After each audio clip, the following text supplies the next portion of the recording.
हाँ, क्या क्या हुआ? आप जब डीएम साहब के पास गए, क्या हुआ? अभी करीब 1 घंटे पहले जिलाधिकारी महोदय जो बरेली हैं श्री अविनाश सिंह जी, उन्होंने वार्ता के लिए मुझे बुलाया। तो मैं उनकी आदर सत्कार करते हुए, क्योंकि वो हमारे भाई अभिभावक भी रहे हैं और अधिकारी हमारे सीनियर अधिकारी हैं, मैं वहाँ पर गया। तो वहाँ पर जब गया तो वहाँ पे उस समय तक कप्तान साहब श्री अनुराग आर्या जी नहीं थे। 5 से 10 मिनट के बाद जिलाधिकारी महोदय द्वारा कप्तान साहब को कॉल करके श्री अनुराग आर्या जी को बुलाया गया। इस दौरान जो हमारे साथ सचिव साहब जो हैं बार एसोसिएशन बरेली के सचिव साहब दीपक पांडे जी भी थे, मेरे साथ में थे। इनको अलग कर दिया गया और बाहर बैठा दिया गया। मुझे अकेले डीएम साहब के साथ और कुछ अन्य साथी अधिकारीगण थे, उनके साथ अकेले मैं बैठा वहाँ पे। मुझे कंटिन्यूस प्रलोभन दिया जा रहा था कि तुम एक काम करो, 3-4 दिन की छुट्टी ले लो, रिलैक्स कर लो, 1-2 दिन रिलैक्स करो। अभी इतनी जल्दी क्या है, 4 दिन में तुम्हारा प्रोसेस जो है हम कंप्लीट करवा देंगे, तुम्हें जल्दी रिलीविंग मिल जाएगी। एक प्रेशर टैक्टिक्स और जो नहीं होता है कि प्रलोभन देते हुए यार अभी कुछ चिंता करने की जरूरत नहीं, हम आपके साथ हैं और 4 दिन बाद एग्जिट ले लीजिएगा, कोई दिक्कत नहीं है। उनका ये आशय ये था कि जो एसआईआर का जो काम हुआ है उसका बहाना लेके कि 26 जनवरी को एसआईआर के काम से मैं बहुत प्रेशराइज था, इसलिए जो सिटी मजिस्ट्रेट बरेली अलंकार अग्निहोत्री ने डिजाइन दे दिया है और अभी वो 3-4 दिन की छुट्टी पे चले गए हैं, ऐसा उनकी प्लानिंग चल रही थी। इस बीच करीब 20 मिनट पहले, क्योंकि मैं अभी 10-12 मिनट पहले ही आया हूँ, करीब 25 मिनट पहले संभवतः लखनऊ से एक कॉल आया। कॉल आते ही उस समय तक डीएम साहब और कप्तान साहब अगल बगल बैठे थे। डीएम साहब उठकर बगल वाले बाथरूम में चले गए। बगल वाले बाथरूम में वो स्पीकर फोन पे थे। उधर से आवाज आई कि ये साला पंडित पागल हो गया है, इस साले को रात भर अपने आवास में बंधक बना के रखो, इसको साले को जाने मत देना। जैसे ही मैंने सुना, तुरंत मैंने दीपक पांडे जी जो बार एसोसिएशन के सचिव हैं उनको कॉल किया। मैंने उनको बता दिया कि मुझको बंधक बना लिया गया है, रात भर ये छोड़ेंगे नहीं। जब डीएम साहब जब बाथरूम से वापस आते हैं, क्योंकि मैं कप्तान साहब के सामने जो श्री अनुराग आर्या जी थे उनके सामने ही मैं फोन कर चुका था, तो उन्होंने बताया ये बाहर बता चुके हैं कि हमें बंधक बना लिया गया है। तो आनंद फानंद में, क्योंकि मीडिया तक ये बात जा चुकी थी, मुझे तुरंत रिलीज किया गया। बड़ी मुश्किल से वहाँ एक तरीके से जान बचा के मैं भागा हूँ। अगर दीपक पांडे जी सचिव मेरे साथ नहीं होते तो वहाँ पे कुछ भी अभद्र घटना हो सकती थी। और ये आपको पता पड़ना है कि जिलाधिकारी महोदय को करीब 20 मिनट पहले इस लखनऊ के किस नंबर से कॉल आया है जिसमें वो ये बोल रहे हैं साला पंडित पागल हो गया है। आपसे मकान खाली करने को कहा है? मकान इसलिए अब खाली करना पड़ेगा क्योंकि जो है यहाँ पे अब खतरा है।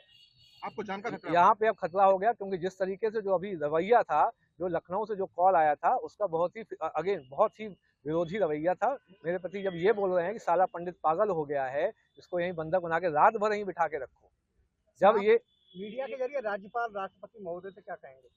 मैं इनसे यही कहूंगा कि यहाँ बहुत ही बुरी स्थिति है। एक स्वविवेक से कोई व्यक्ति अगर रिजाइन करके हट रहा है, एक अपने समाज की आवाज को उठाना चाहता है, उसको दबाया जा रहा है। कैसे करके ये इस चीज को जो हमारे रेजिग्नेशन जो हमने त्याग पत्र दिया है, ये सिद्ध करना चाहते थे कि मानसिक रूप से विक्षिप्त हैं। बिकॉज एसआईआर में बहुत ज्यादा इनको प्रेशर था। एसआईआर का जो प्रेशर है वो तो बहुत कब का खत्म हो गया, सब काम जो है खत्म हो, डिजिटाइजेशन सब कब का कंप्लीट हो गया। अब तो सिर्फ नोटिस फेस पे काम चल रहा है। सर, आप सिस्टम का हिस्सा रहे हैं, वैसे जो इस्तीफा होता है उसका क्या प्रोसेस होता है? जो भी इस्तीफा होता है उसका देखिए, जो हमने इस्तीफा दे दिया, ये इस्तीफे को वापस चाहते थे कि मैं ऐसा कोई बयान दे दूं जिससे कि इस्तीफे को दूसरी तरफ मोड़ दें।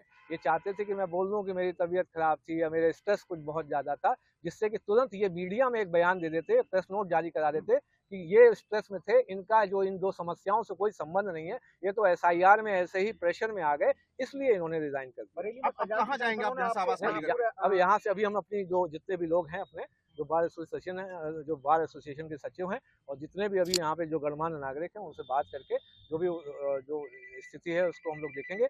और हमें हो सकता है कि अब एक अलग लेवल पे हेल्प लेनी पड़े, क्योंकि यहाँ तो अब जान का भी खतरा प्रतीत होता है। फोन किसका आया था? क्या आप लोग रात भर धरना देंगे? फोन किसका था? किसका फोन था लखनऊ से? यह मुझे पता नहीं, आप लोग चेक कराइए कि जिलाधिकारी महोदय के जो फोन नंबर है उस पर 20-25 मिनट पहले किसका कॉल आया था। क्या धरना देंगे रात में आप लोग? यहाँ से हट के धरना देंगे क्या आप लोग? नहीं, अभी तो धरना देने का ये तो लोकतंत्र की साफ साफ हत्या है कि आदमी को बुलाकर बंधक बनाया गया। यदि सचिव साहब नहीं होते हो, मेरा कॉल सचिव साहब को नहीं लगता तो मैं वहाँ रात भर बंधक रहने वाला था। क्या बंधक बनाने की आप बात कर रहे हैं कि कोई एफआईआर दर्ज कराएंगे आप जिन लोगों ने आपको बंधक अब बनाया? ये तो कप्तान साहब जाने, कप्तान साहब बगल में बैठे थे, सब सुन रहे थे। कप्तान साहब स्वयं उठ के फिर बाथरूम के अंदर गए। क्या कोई लिखित शिकायत देंगे कप्तान? मैं आपको बोल रहा हूँ, अब तो आपके सामने बताऊं। कप्तान साहब उठकर जब पता चल रहा है, वो मुस्कुराते मुस्कुराते कि ये तो सब सुन रहे हैं। वहाँ पूरे जो है एडीएम प्रशासन, मैडम भी मौजूद थी, एसडीएम सदर मौजूद थे, और जो एडीएम जे हैं वो मौजूद थे, और एडीएम सिटी मौजूद थे।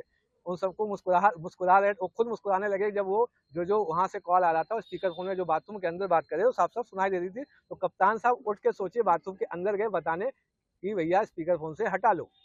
सर आगे अब क्या कदम होगा आपका? स्टेप है वही क्लियर है, वही स्टेप क्लियर है और बड़े विवेक के साथ, ठीक है, वो स्टेप लिया गया है। ये यहाँ से आप खाली घर कर रहे हैं जाएंगे, या मकान इसलिए खाली करना अब जो जरूरत हो गई है, क्योंकि यहाँ जान पे खतरा प्रतीत होता है। आपसे खाली करने के लिए कहा गया है? खाली करने के नहीं कहा, मैंने तुरंत बोला। वो एक बेसिकली प्रेशर टैक्टिक्स अपना रहे थे, एक तरीके से जो नहीं होता लाड़ दुलार करके, कि किसी तरीके से जो हम एक दिन के लिए, बस किसी एक दिन के लिए हम ये बोल दें, एक स्टेटमेंट दे दे कि हम एक दिन के लिए छुट्टी पे जा रहे हैं, जिससे कि वो उसको कन्वर्ट कर सकें कि एसआईआर में ये जो बहुत प्रेशर में थे इसलिए इन्होंने ऐसा रिजाइन दे दिया। इनका इन समस्याओं से कोई संबंध नहीं है। आपने बताया 2 घंटे के अंदर मकान खाली करने को कहा था। नहीं, उन्होंने नहीं कहा, मैं खुद बोल रहा हूँ। अब यहाँ से जल्दी मुझे खाली कर देना चाहिए, क्योंकि अब जो प्रशासन की मंशा जो बरेली की, अब वो स्थिति बहुत ही स्पष्ट नहीं हो रही। अगला कदम क्या होगा? राजनीति की ओर होगा? नहीं, अभी तो हम लोग बैठ के जो है हमारे समाज के सभी सदस्य यहाँ मौजूद है, उसके बाद डिसाइड करेंगे। अब लेकिन स्थिति बहुत ही अत्यंत जो है अलोकतांत्रिक हो गई है।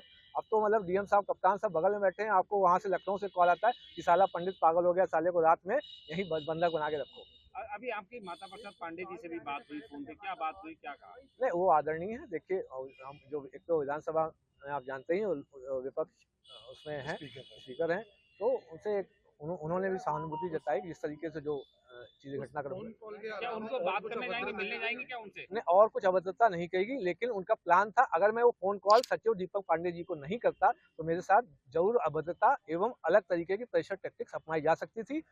मुझे पता नहीं क्या हो सकता है, वो फोर्स का भी यूज करते। क्या जान बचा के मैं तो जान बचा के ही भागा हूँ, क्योंकि अगर दीपक पांडे जी सचिव बगल वाले रूम में नहीं होते और मेरा फोन क्योंकि बैटरी डिस्चार्ज ऐसा लग रहा था हो जाएगी, तो जल्दी आनंद फानंद में मैंने जो सचिव साहब को कॉल किया, और सचिव साहब ने फिर बाहर जब मैसेज पहुंचा दिया, और कप्तान साहब जब बता चुके थे कि डीएम साहब को, ये पहले ही बता चुके हैं कि इनको बंधक बना लिया गया। तब माता प्रसाद पांडे की ओर से क्या कहा गया? उन्होंने बोला है कि हम आपके जो साथ हैं, आप इसकी चिंता मत करिए। बस उन्होंने एक सहानुभूति जताई जो भी चीज घटना। क्या उनसे मिलने जाएंगे?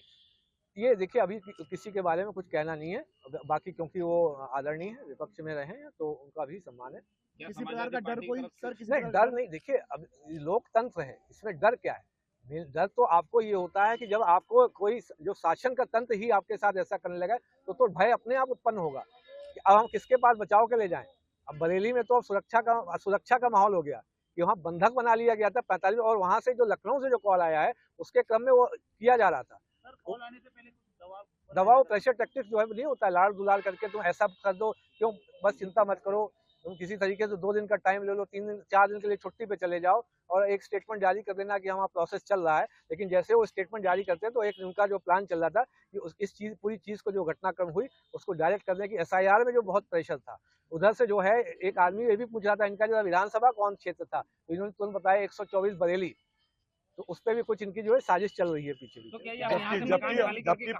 जबकि प्रोटेस्ट हमारा यूजीसी के खिलाफ और जो एक संत का अपमान हुआ है उसके खिलाफ है। अभी निकल जाएंगे? नहीं, अभी 2 घंटे के अंदर खाली करने का प्लान चल रहा है, और आप लोग भी ये सतर्क रहें। देखिए कि कोई जिला प्रशासन में कोई अभद्र घटना ना हो जाए, आप लोग देखे रहिएगा। आप लोग मीडिया चौथा स्तंभ है यहाँ लोकतंत्र के, तो आपके ऊपर बहुत बड़ी जिम्मेदारी बनती है, जब तक हम बरेली में यहाँ पे हैं। लेकिन मुझे ऐसा लग रहा है कि यहाँ पे असुरक्षा का माहौल उत्पन्न हो चुका है, भय का माहौल उत्पन्न हो चुका है। आप कहाँ जाएंगे यहाँ से? क्या अभी हम यहीं पे 2 घंटे पैकिंग हो जाए, उसके बाद आपसे वार्ता करेंगे। ठीक है।